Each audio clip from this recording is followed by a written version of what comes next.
Matur Den. Ana opo? Enten lare gelut. Lho. Tandake karo aku. Gelut yo ben ora yo ben. Lho, makin yen to. Niki perkara pecah gelut niki Nyolowadi. Nyolowadi piye? Nuwun sewu. Agemane niku sami sandangane padha. Lagak lagune niku padha.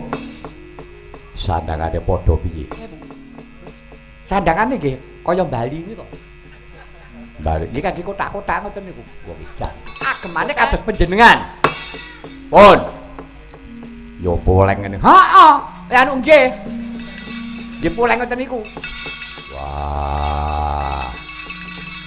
Aku sing tak jeblek mripat. Alalah, saestu ngaten. Niki wau sing Ndrawati sing dawuh kula. Daramur Kudara aturana Petro kon nyedaki kae, cagelut kae. Wah, sapa kae?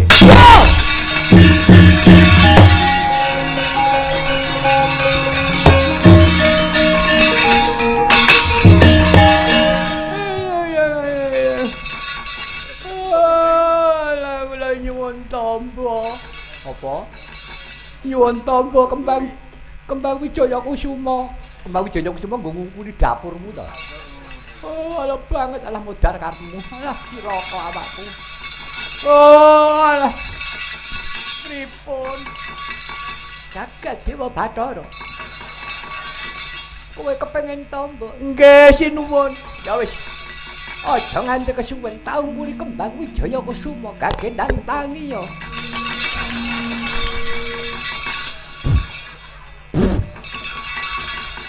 Wong edan. Kok, teko ning aku aja. Apa? Ayo. Aku mau mbok katake. Lho. Tak katake ta ya? Kowe mau ngopo? Aku didhawuhi Sinuwun Ndrawati kon ngekeki usada karo Kang Slira. Usada apa lah? Kuwi tenan. Kuwi banyu penguripan. Alah diomongi temenan kuwi. Banyu penguripan. Heeh. Tek asin. Lah dikeki uyah sithik pamu.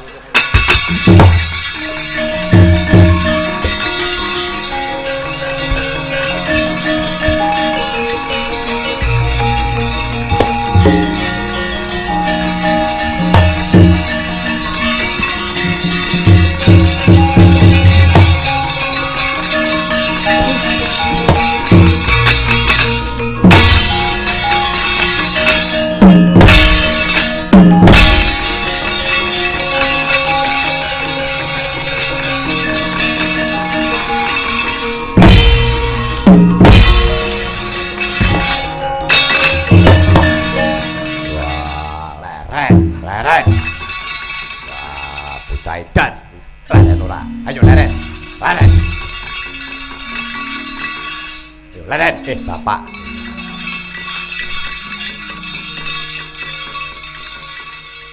Perang mripate merem ora gelem melek. Jaluk pangapura Rama. Sapa mungsuhmu? Jenenge Srenggini. Ya kuwi sing ngrusak tambak. Ngrusak bendungan. Ora iso nek aku ngrusak bendungan. Apa? Nyatane kowe iso ngalahke aku. Kowe mesti duwene kekuatan rinuwe. Ya, ngono apa ora? Lho, mampu kok. Ajane kementus. Mampu kok. Akeh entuk sak slope bengok-bengok. Mampu kok. Rek arep ngukuli bose. Iso melarat omahmu kadol. Wah, kuwi sapa? Jenenge Srenggini, mikir kene.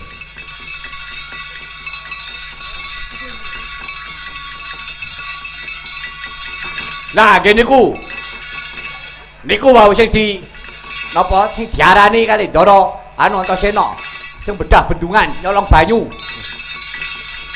Ora ngerti aku Jaga Tirta. Maju kene. Yo. Ora basa karo aku. Rak. Cah iki rada jodoh nek karo iki. Kok gek Lunggah banyu ya. Pergi. Wong edan. Ora. Aku kowe bocah saka Ya saka tengahing Bengawan Serayu kene mapanku ana jroning banyu. papanmu. Pertapan Gangga Pertula. Gangga Pertula. Yo. Ngaku kowe anake sapa? Lah kuwi sing urung cetha. Ibumu. Ibuku jenenge Rekotawati. Kamu jenenge sapa? Rekotatama.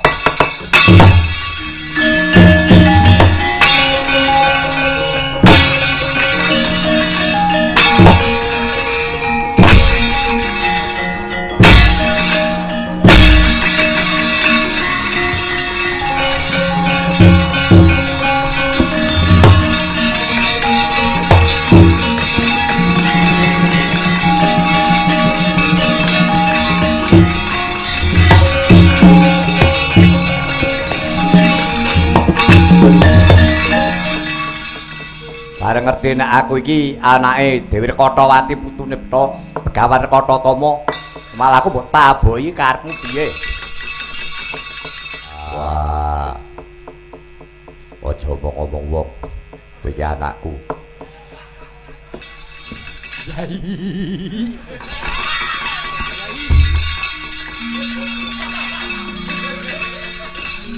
Cah kok ngono guyune nek apik men. Yai. Guyune lucu nggih. Lucu raimu kuwi. Mau dianteme ngantek menyonyoe. Yen ngono sampeyan kuwi Kanjeng Rama Werkudara. Ya Werkudara ki. Wah, bapakku.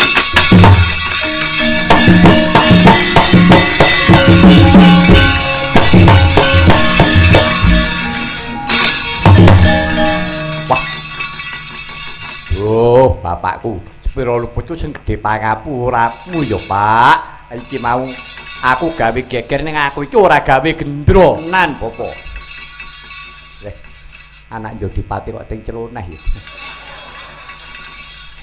Yai. Ngalih cah. Nek dadi anak Werkudara ora gampang. Coba yen pancen kowe anakku tenan, kowe karo Antasena bareng golek ana tok sumbering dardah lan tok sumbering banyu sing iki bedah bendungan iki. Ora iso goleki Jataka dosa. Aja ngaku anak Werkudara cuplek mripatmu iki. Yo, Pak, mangkat.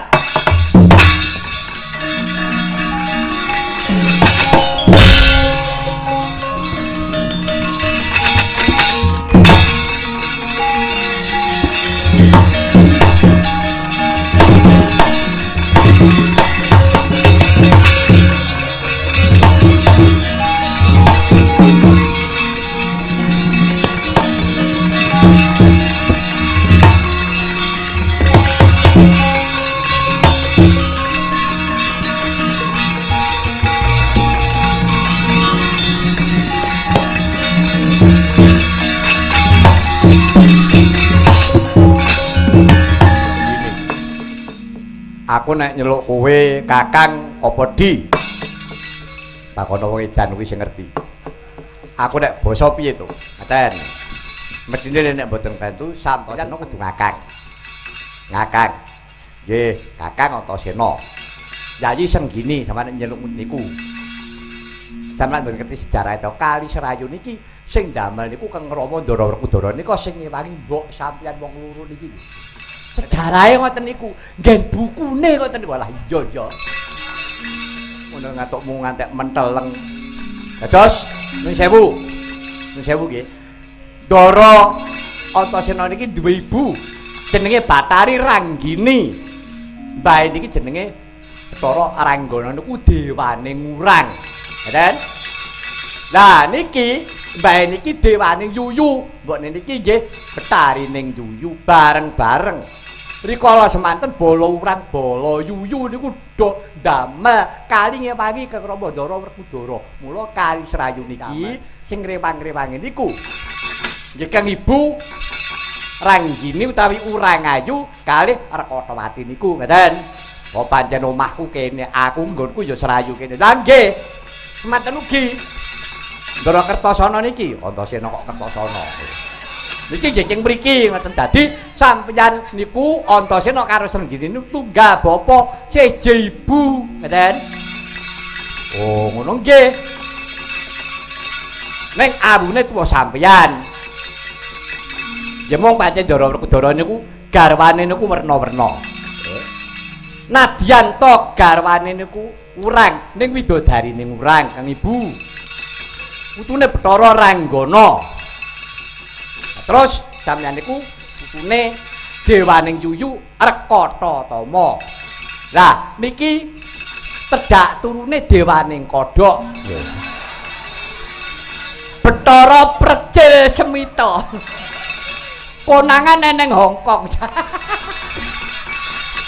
Wong werna-werna truk. Lho pripun iki? Ketoke iki wong ganggu gawe. Aku rusak kelibatan krengkap-krengkap. Lah terus ayo Srenggine wangono aku ya Kang. Aja semlang aja kuwatir. Tak arewangi bareng-bareng. Nuduhke yen aku karo kowe bener-bener putra Jodipati. Ayo Petruk melu nyemplung. Wah, nyemplung bengawan. Purwangsane, aku nek mati tanggung jawab ya. Wah. Nyawa tanggung jawab. Ora gelem mangkat tidenono kowe. Kandhake Kanjeng Rama. Nggih tak melu budal. Gong, mangkat ora Gong? Ah, ora. Mangkat. Masuk angin ribut ning ngeroki wong kok nyemplung ana bengawan, modian aku. Bisa yo Srenggini nyemplung. Yo, ayo Kang.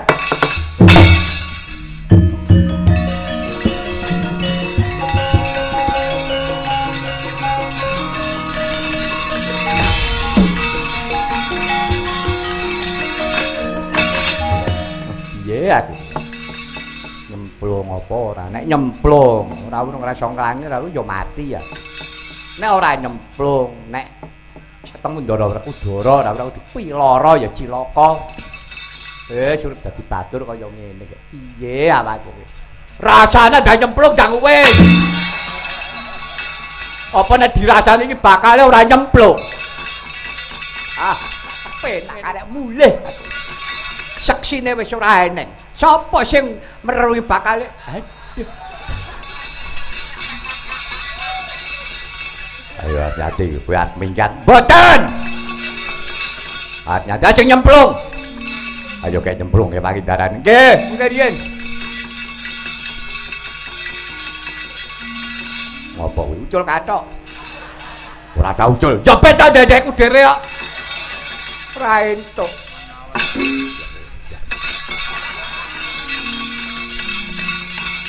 Nyemplung.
neng wong nyelo bangsane ngopo? Ayo ngaku kowe bangsane ngopo? Nek aku bangsane iwak. Kowe bangsane iwak? Yo. Kowe iwak apa? Aku iwak lodan. Sing mburi, aku iwak wagal. Kowe bangsane ngopo? Aku yo bangsane iwak. Kowe iwak apa? Aku iwak cucut. Lah sing mburi, aku iwak kutuk. Lah sing mburi kuwi ya iwak. Iwak apa? Lut. Apa? Lut. Welut ndelonteng. Sing mburi iwak aku. Kowe iwak apa? Aku iwak abon. Kok. Hah? Sing nganggo duduh. Oh. Aku duduh. Heeh, sobong banyu ngono. Ya tengkleng. Malah tengkleng. Malah mari konangan ora. Wis sapa kene lho, mestine aku malah jubriyane kowe. Kowe sing ganggu gawe. Bedah tambak ya apa ora ya?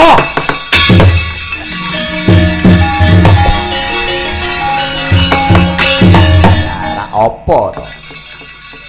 Lho sing ngene iki sing gawe kapitunan. Sing tak tambak yo iki. Andene aku sing kesempyok ngaradan. Ayo, mari tak bondo tanganmu. Katur nang sane Kanjeng Rama iso nyekel aku sasat, iso nyekel angin. Maju legane. Wah, kalak kokop getemu.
Cara dodek. Kamu soro diapun ora ngepapat kanengan. Ya. Ya.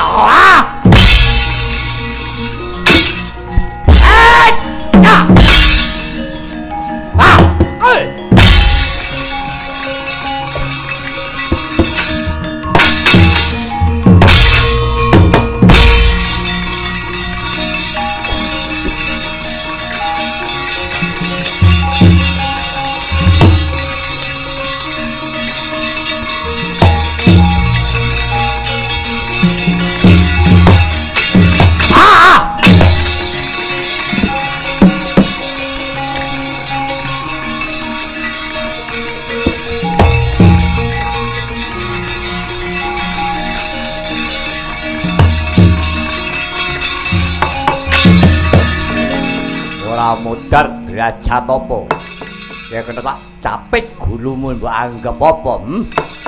Aku Detya Kalarkata Yaksa, sejatine aku dudu bangsaning iwak. Ayo arep pola budi-budiya. Kacarita. Yektine Yugi Darbe pusaka wujuding capit ingkang mapan wonten ing asta kanan kiring. Nadyan wujude kaya kuku kalamunta megar dados kalih wujud capit samono mulat Raden Senggini risaksana dening mangke ngasta gulune Rekata Yaksa sinapit kawan Senggini pedhot pecah ngrumiyin.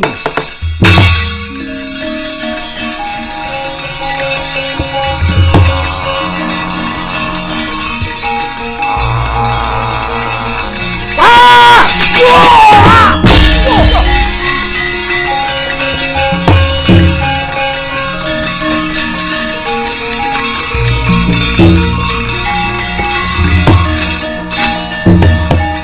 kapake beda iki mau. Tak pateni. Lho, iya pancen wis mati aku ngerti. Caramu untuk mateni piye? Alah, itu wis mati lah ya wis ah. Aja ngono. Kowe iki putrane Kanjeng Rama Njodipati, Kanjeng Rama Kudaraku ya ngono.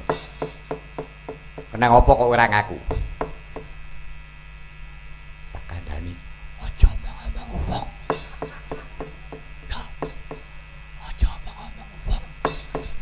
Ora nek kresik-kresik ya cah cilik. Ngene, tak kandhani tak belakani ya. Aku duwe pusaka.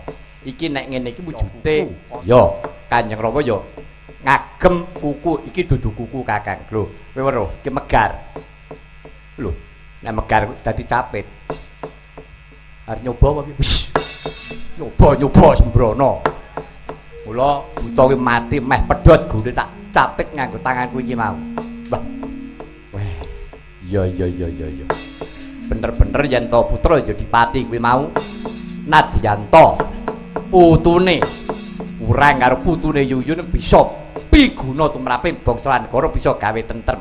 Wis to Kakang, ora usah gagas. Kowe iki anake urang, aku anake Yuyu, ora usah dipikir. Sing baku aku karo kowe meru labo-labet karo wong bener. Titik. Ya, bagus.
Kuwi mek ndekku we.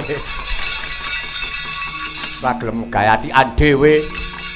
Ya, gandeng kowe wis sembelakane aku ya genti bloko karo kowe. Ya. Kok kapake mau. Ketiban sungutku aku iki duwe upas. Sing kena dinarani upas kobar. Dadi aku yen to ngetoke sungut iki mau tak sungut kena upasku mati kuwi mau. Wah, ngono ya. Ya. Duh. Ya Kakang. Yo, aku seneng jan aku melu bungah putra Njodipati iso ngrampungi gawe. Matur ngersani Pepundhit. Yo, ayo.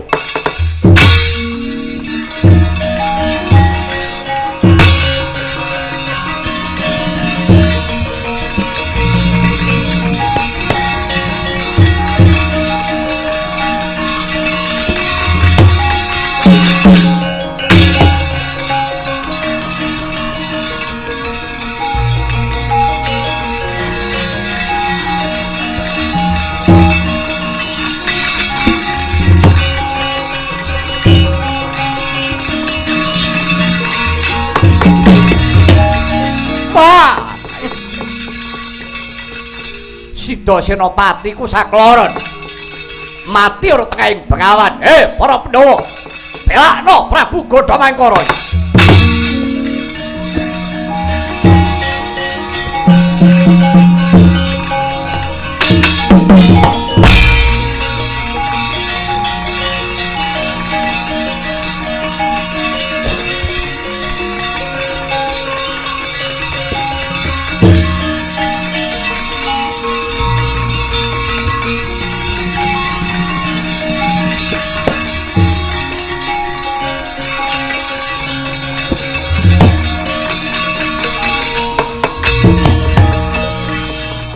Jagat Dewa Bathara ya jagat lah. Jenenge tuwing godha iki kok werna-werna ya. Aja sumbar kuwi. Wat nampakan sing Jaka Cakra Baskara tak sembah dramakamu.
Lanat Kuda Kumara yen pancen kowe arep males karo aku ketokno jiwa kaprawiran. Ketokno kasektenmu aja nabok nyilih tangan bangsat elek. Anoman. Ngono parat. Aku aja dadi menungso, negaraku mbok obrak-abrik ya mergo kowe. Ing atas aku badan sukma dadi Kumara. Bakal tumindak mesok konangan karo kethek kegorengan. Kowe digdaya jaman biyen kowe kare nyekleki balungmu.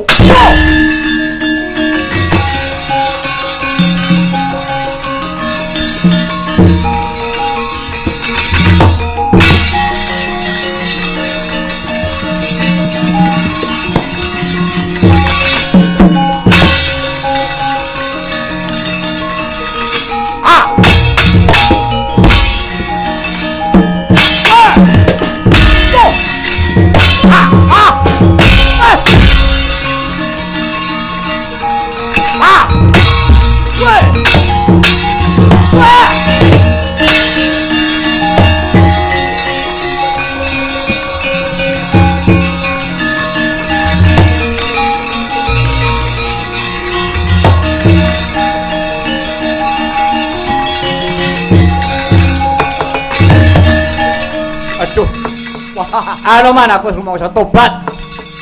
Anoman, bareng aku mbok angkatke gunung ngungkrungan sak nalika ketir-ketir rasane atiku. Aku eling Anoman. Aku eling. Aku temekaning pati. Jalaran aku mbok entepi nganggo gunung. Bandaku entek ya mung perkara aku nglabuhi gunung. Apa-apaku kadol mung perkara gunung. Bojo kadol ya perkara gunung. Alah ya grinding barang kuwi sing marai. Oh, mula daden. Ayo, kowe dina iki bongko. Ya, Anoman. Balen gunung aku tak bali marang papanku.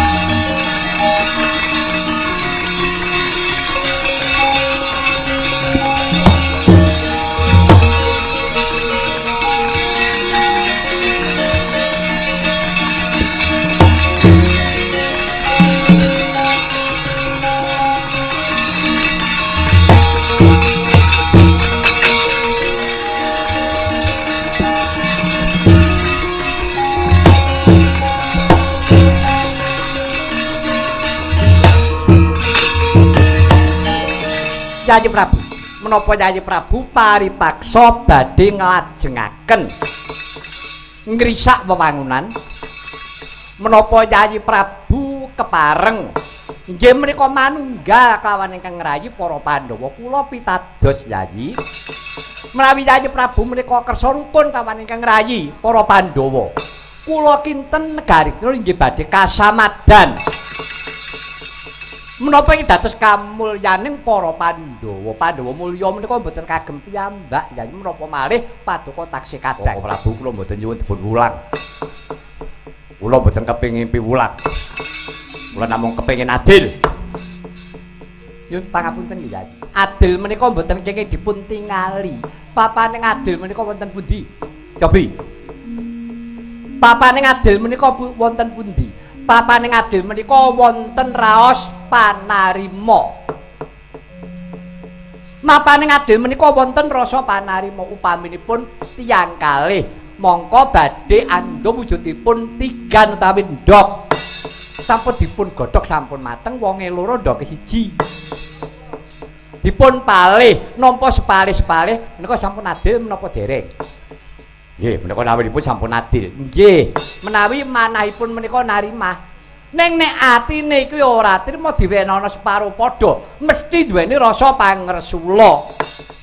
Nadyan to diweneh ana mung secuwil, ning nek atine duweni rasa panarima. Ngaturke penuwun karo Gusti, oh mbok menawa peparinging Gusti ya mung semene iki wajib tak tampa kanthi tulus ikhlasing ati.